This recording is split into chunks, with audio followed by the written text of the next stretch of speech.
Peace, y'all. It's your boy Jonny Fastlane here with AllHipHop.com. So, Pete Rock says he doesn't want to be on any producer list. Let's talk hip-hop. Alright, yo, this situation is crazy, man, because Pete Rock, he just went on Twitter and said that he doesn't want to be on any producer lists, right? So you guys know how periodically people come out with lists, you know, top 50 rappers, top 50 beats in hip-hop, top 50 producers, whatever the case may be. So basically, Pete Rock is saying he don't want to be included on all of that, right? I mean, it's crazy as hell because you guys know that Pete Rock, he made jazz rap very popular. He produced for like a Tribe Called Quest and The Roots and Heavy D and the Boys, people like that, right?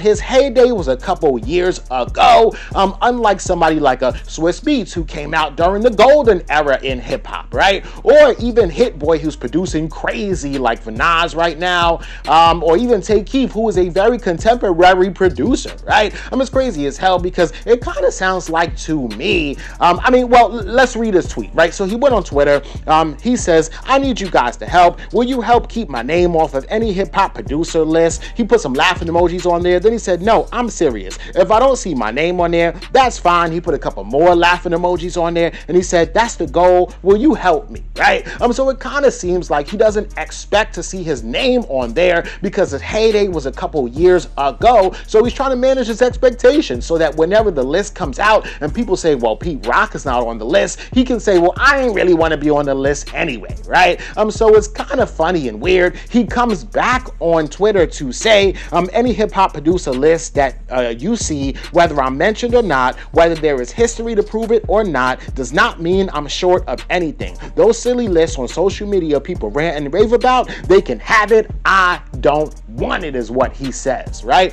So this is even more interesting because Pete Rock specifically is from the era in hip-hop where I'm sure that he was in a barbershop arguing and ranting and raving, according to him, his words, that, you know, who's the best rapper or who is the best producer or who has the best song or whatever like that. This is the age-old hip-hop debate, right? So for him to not want to be included in that kind of seems like maybe he feels like today's version of hip-hop will supersede him, so he don't even want to be taken in that conversation, right? I don't think that's cool, man. I think that Pete Rock still has a space and a place in hip-hop today, so he shouldn't diminish his own self, which is what it seems like he's up to, right? Either way, let me know what y'all think about this in the comments.